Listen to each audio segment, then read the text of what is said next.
Hey there, I'm Gnet, and along with Dave, we'll be doing an Aseprite demo for this year's Elbikon 8-bit, brought to you by the Graphic Literature Guild with Aseprite as one of our sponsors.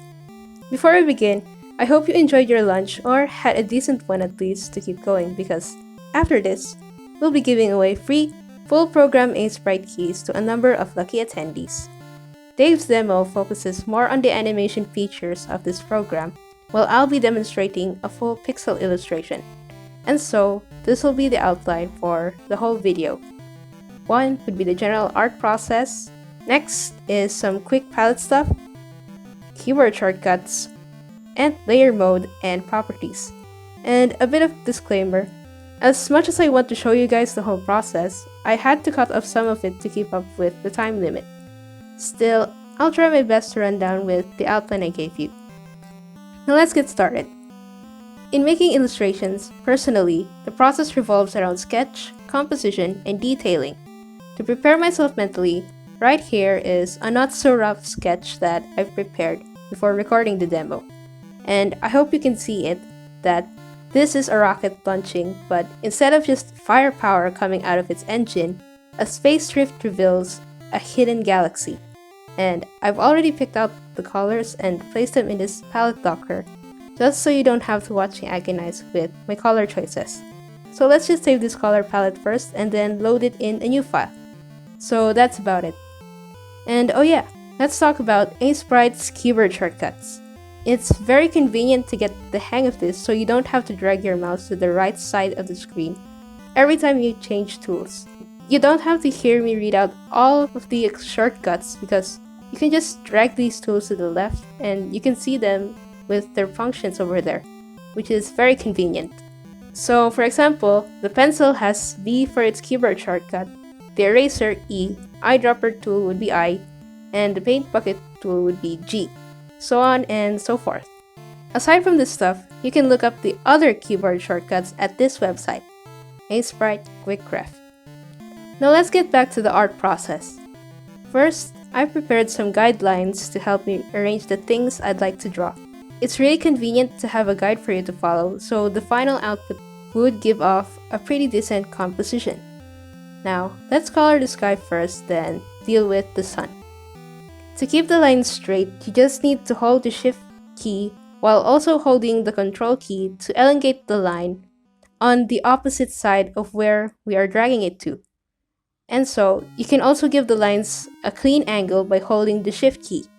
This one goes 45 degrees, and this one goes around 26 degrees. Now let's add a new layer for the clouds. In making the clouds, it'd be nice if we changed the brush size differently to give the clouds a clumpy form.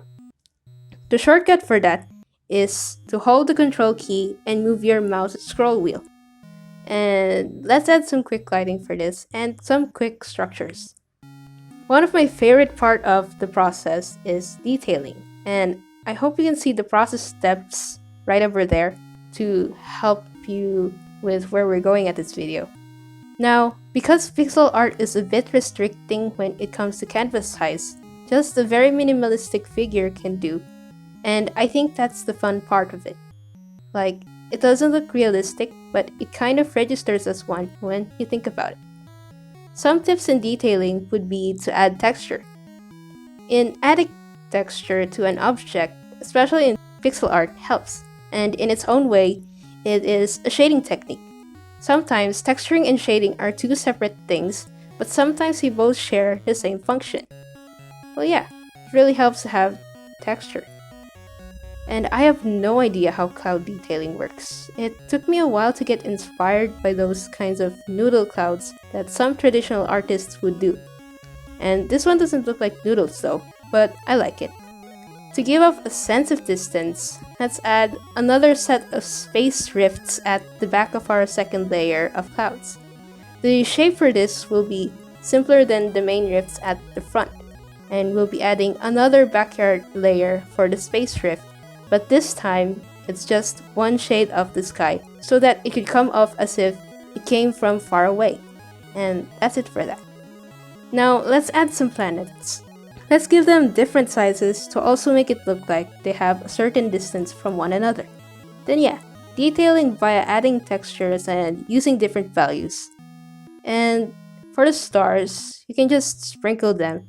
And I'd manually use the brush tool rather than using the spray tool so that it doesn't appear messy that much. And just like the stars we see at night, they don't actually share just one color. So let's add different values in adding stars. For the glints, I just wanted to dramatize the artwork by adding some glints to some of the edges of the space drifts and clouds. Besides additional minor details, I think that's all for now. The last part of this demo is one of my favorites in the process. It's emphasizing shade by use of gradients, different color and erasure opacity, the blur tool, as well as messing around with the layer mode and properties. This part of the process was inspired by games like Hyperlight Drifter and Children of Morta, where the former makes use of gradients, even for a pixel game, and the latter, Children of Morta, with its great attention to detail and lighting while maintaining its simplicity. And I don't know if other pixel artists can recommend this, since using a non-dithering gradient adds more colors to the output, as well as blurring the pixels regardless of the number of colors you have in your palette. But still, those features can be found in Aseprite, so why not? You got the whole program, make the most out of it. And most of the time, I use white to color gradients to give off a smooth shade along with the layer mode, Multiply. As the color hits to white, it turns transparent in this layer mode. Sometimes you can also make the objects here look warmer by using any warm color in the color spectrum, then change the layer mode to either overlay or soft light. In this step, I usually erase without complete opacity, then blur the edges to make the shading appear smoother. And there we have it. I forgot to record the finishing touches for this one, but this is actually the final product. There's just so many things I'd like to talk about in this demo, but I couldn't because of the time limit. So if you have any questions, you can hit me up there on Discord. Thank you for watching and for coming to Elbikon. I'll be entertaining some questions right now.